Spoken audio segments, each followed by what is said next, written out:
Bem, a nova chefe do Mossad de Israel acabou de demitir, segundo relatos, os 2 altos funcionários que elaboraram o plano para derrubar a República Islâmica do Irã. O plano que ajudou a convencer Donald Trump a ir à guerra com o Irã em fevereiro. Então, como era esse plano na prática? Bem, ataques israelenses e americanos atingiriam as forças de segurança iranianas no noroeste, abrindo um corredor para que combatentes curdos atravessassem a fronteira do Iraque para o Irã dessa forma. E então, milhares de jovens curdos se juntariam a eles, desencadeando um movimento de protesto em massa que chegaria até Teherã e derrubaria a República Islâmica. Agora, o homem que eles aparentemente tinham em mente para substituir o regime era o ex-presidente linha dura Mahmoud Ahmadinejad, mas não funcionou. Vazamentos, lobby turco e a relutância curda supostamente acabaram com o componente curdo. O chefe da CIA de Trump, mais tarde, chamou toda a previsão de mudança de regime de absurda. E os arquitetos desse plano agora, segundo relatos, vão permanecer no Mossad, mas em funções bem diferentes. Bem, quem está conosco agora é o analista político curdo Halim Matpalani. Segundo esse relatório, Halim Mat, o plano dependia de forças curdas iranianas em campo, que seriam apoiadas pelo poder aéreo israelense e americano. Quero dizer, nós relatamos isso com bastante frequência durante a guerra. Mas esse plano alguma vez foi realista? Obrigado pela pergunta. Acredito que o plano era realista. O problema é que, da forma como o plano foi idealizado, ele realmente não levou em consideração, em primeiro lugar, as demandas dos curdos. E a realidade no Irã é que os curdos são uma população significativa, mas eles não são aqueles que vão conseguir derrubar o regime sozinhos. Eu acho que o plano, na minha opinião, não fracassou. Acho que ainda é cedo demais. E esperar que o regime colapse em questão de meses já é algo irrealista desde o início. Mas a ideia de que os curdos, eles poderiam ter desempenhado seu papel. Eles ainda estão prontos para desempenhar esse papel. Mas as expectativas de que eles derrubariam o líder do regime do Irã e que o sistema colapsaria internamente e começaria uma rebelião, eu acredito que essa foi a suposição estratégica que impediu, sabe, o início da rebelião. Mas eu ainda acho que é possível que isso aconteça, mas não começa.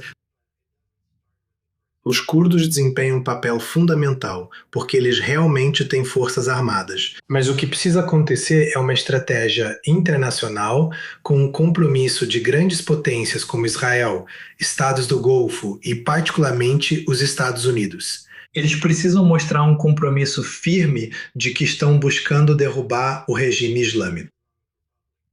Até este momento, eles não mostraram isso. E assim, nenhuma força, nem mesmo os curdos, nem os iranianos nas ruas vão, você sabe, atacar o regime porque seria suicídio para eles neste momento. Eles estão em modo de sobrevivência. E sem qualquer apoio internacional, seria suicídio para eles.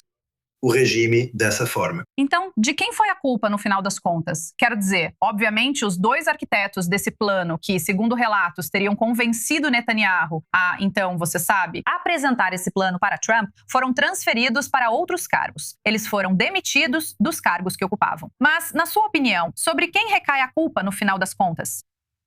Bem, eu não acho que possamos apontar o dedo para alguém e dizer que essa pessoa ou organização específica é responsável pela situação em que estamos hoje. Acho que no final das contas é uma questão de erro de cálculo em relação a, sabe, como podemos ver o colapso do regime e que tipo de sistema temos. Sabe, eu acho que, de novo, isso volta ao erro de cálculo e ao mal entendido de que, sabe, assim que você corta a cabeça da cobra, por assim dizer, tudo começaria a...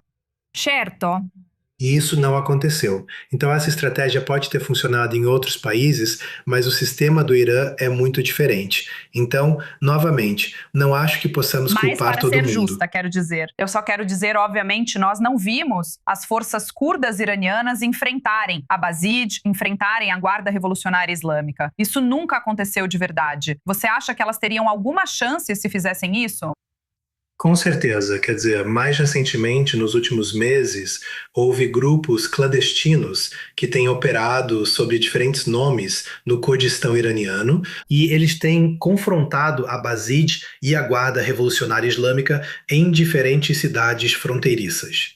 Agora, ou seja, esse tipo de escaramuça, podemos chamar assim, é um sinal. E, basicamente, é a maneira dos curdos dizerem: vocês sabem, aos Estados Unidos, Israel e aliados na região, que somos capazes de confrontar o regime no Kurdistão iraniano, não no restante do Irã. Porque os curdos têm uma responsabilidade com o Kurdistão iraniano e com o povo curdo. Eles não têm. Responsabilidade de libertar todo o Irã. E isso não é algo que eles jamais conseguiriam fazer, porque sabem, você tem um Estado poderoso que está à beira de obter armas nucleares. Eles não podem derrotar um poder desses sozinhos, mas se houver um compromisso sério da comunidade internacional, semelhante ao que vimos contra Saddam Hussein no Iraque, então eu acredito que não só os curdos farão um esforço sério para enfrentar o regime, não necessariamente, mas também no centro e dentro do regime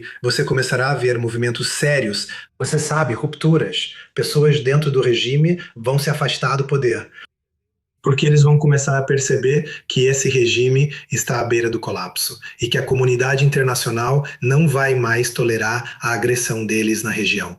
Mas até que as pessoas vejam isso, sejam os curdos ou sejam os iranianos nas ruas, eles não estão dispostos, você sabe, a embarcar em uma missão suicida. Certo. Bem, gostaria de agradecer muito a você, Hala, por ter participado conosco. Foi muito interessante ouvir sua opinião sobre isso. E acho que vamos ter que esperar para ver como isso se desenrola. Se no final as forças iranianas e curdas realmente se envolverem.